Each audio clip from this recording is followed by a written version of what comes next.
Salam sejahtera dan salam Malaysia Madani. Anda bersama saya Muhammad Nasami, Berita Pagi. Kerajaan beri jaminan jumlah pencen pesara penjawat awam tidak akan berkurangan. Menurut Perdana Menteri Datuk Seri Anwar Ibrahim, kerajaan khususnya perbendaharaan membuat keputusan untuk menokok jumlah dianggap kurang itu supaya tidak kurang daripada pencen yang sepatut diterima.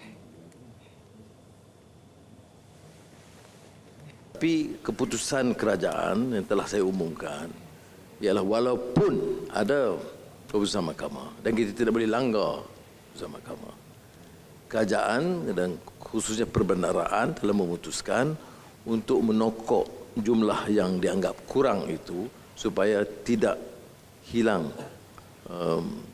tidak kurang daripada gaji yang sepatutnya diterima oleh semua mantan penjawat awam. Pada 27 Jun lepas, Mahkamah Persekutuan membatalkan pindaan kepada Undang-Undang Pencen menjadikan pindaan kepada Akta Penelarasan Pencen Pindaan 2013 PAA itu tidak lagi terpakai kepada pesara kerajaan.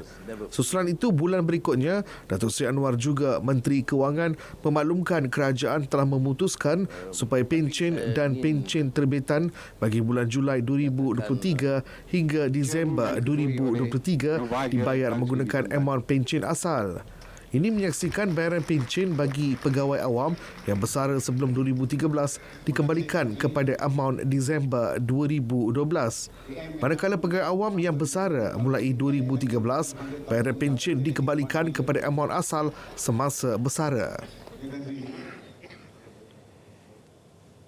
Membudayakan penerapan gaya hidup sihat menerusi pelbagai aktiviti sukan termasuk senam aerobik.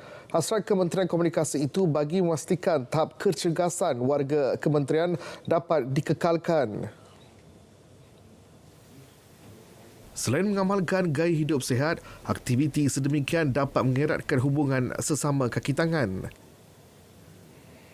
Jadi saya rasa ni satu peluang yang baik, bukan hanya untuk satu dari segi kesihatan diri, tapi juga lebih kurang beriadah dengan kawan-kawan pasukan daripada kementerian. Jadi satu peluang yang baiklah kan. Jadi sambil kita jaga kesihatan, kita rapatkan hubungan. Jadi itu bagi saya sangat positif. Beliau ditemui selepas menyertai program senam aerobik bersama warga Kementerian Komunikasi di Putrajaya yang disertai lebih 100 warga kementerian. Ibu bapa yang siap pantau anak-anak khususnya ketika mereka meningkat usia remaja. Raja Muda Kedah Tengku Sarafuddin Badli Shah Ibni Al-Aminul Karim Sultan Salahuddin bertitah selain mengetahui aktiviti dilakukan anak-anak, ibu bapa perlu semak latar belakang rakan sebaya anak masing-masing. Ini kerana pergaulan anak-anak dengan rakan sebaya memberi pengaruh besar terhadap tingkah laku dan masa depan mereka. Baginda juga berharap ibu bapa sentiasa mengamalkan budaya positif di rumah dengan mengambil berat kebajikan dan masalah pelajaran anak-anak. Tengku Sarafuddin Badli Shah bertitah demikian pada Majlis Anugerah Kecemerlangan tahun 2023 Kolej Sultan Abdul Hamid di Alustar. RM10 juta diperuntuk di bawah skim pembiayaan perniagaan untuk bakal pesara dan veteran anggota Tentera Malaysia ATM yang terlibat dalam industri agromakanan. Skim tersebut diperkenal hasil kolaborasi Perbadanan Hal Ehwal Bekas Angkatan Tentera Perhebat bersama Agrobank.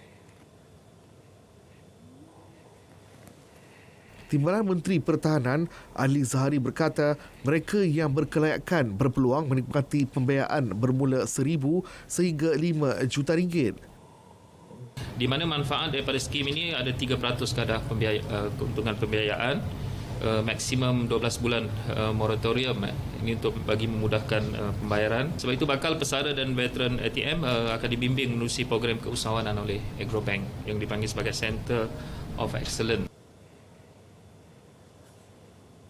Datuk Seri Johari Abdul Ghani kekal terajui pengerusi pasukan petugas One Malaysia Development Berhad 1MDB biarpun sudah dilantik sebagai Menteri Peladangan dan Komoditi KPK.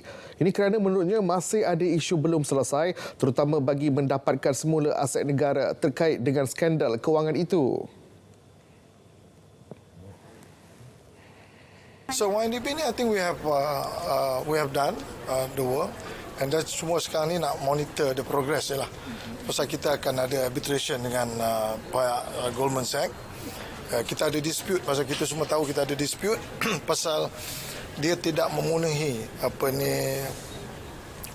settlement agreement yang telah ditandatangani pada tahun 2020.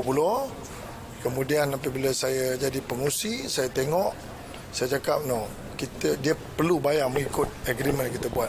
Tapi malangnya selepas 4 kali extension kita bagi kepada mereka, dia masih tidak mau bayar first payment, iaitu 250 juta. Beliau ditemui selepas mengimbas kad perakam waktu di lobi KPK sebagai simbolik memulakan tugas secara rasmi di kementerian berkenaan. Projek pembangunan lembah teknologi tinggi automotif HHTV di Tanjung Malim yang bernilai 40 bilion ringgit dijangka bermula seawal tahun depan.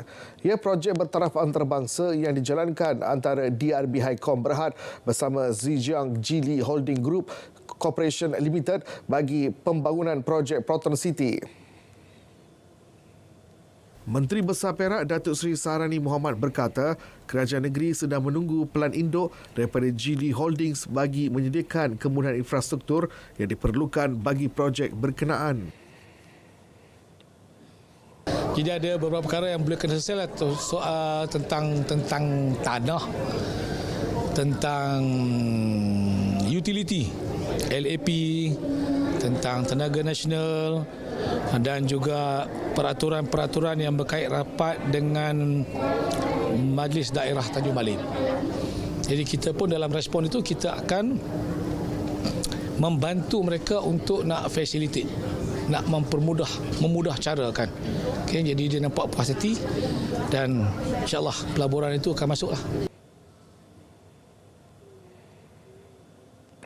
SIRIM Berhad melancarkan ekosistem lengkap untuk kenderaan elektrik EV di Malaysia dengan menubuhkan pusat ujian bateri boleh dicas semula nasional NRBTC yang akan diperluaskan rantaian nilai EV.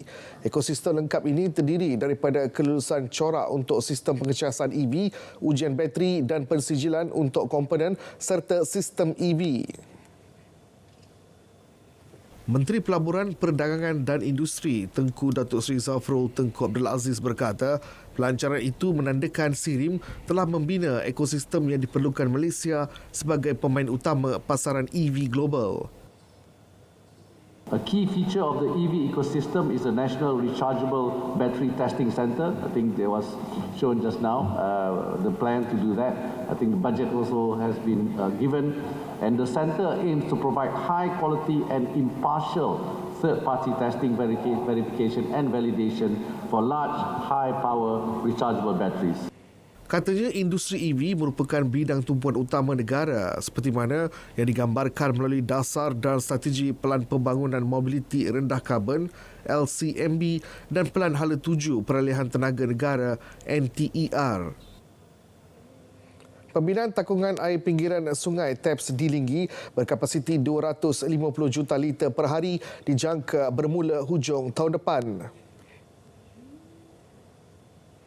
Langkah itu solusi jangka panjang bagi simpanan bekalan air mentah kepada Loji Rawatan Air Linggi LRA jika berlaku pencemaran di kawasan berkenaan pada masa akan datang.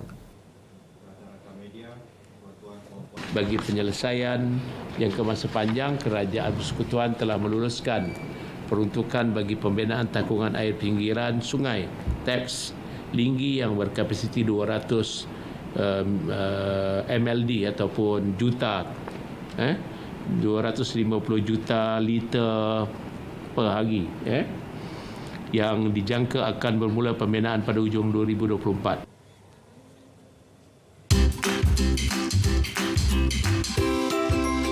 Nyamuk Aedes mudah membiak di dalam air yang bertakung.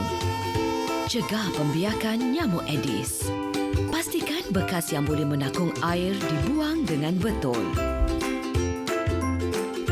Tutup rapat semua bekas yang menyimpan air. Periksa saluran air pada bumbung rumah agar tidak tersumbat. Tiada Aedes, tiada denggi. Saudara, teruskan sokongan dan bantuan untuk rakyat Palestin. Dari sungai ke segara, Palestin pasti merdeka. Berita pagi diteruskan dengan edisi Sabah.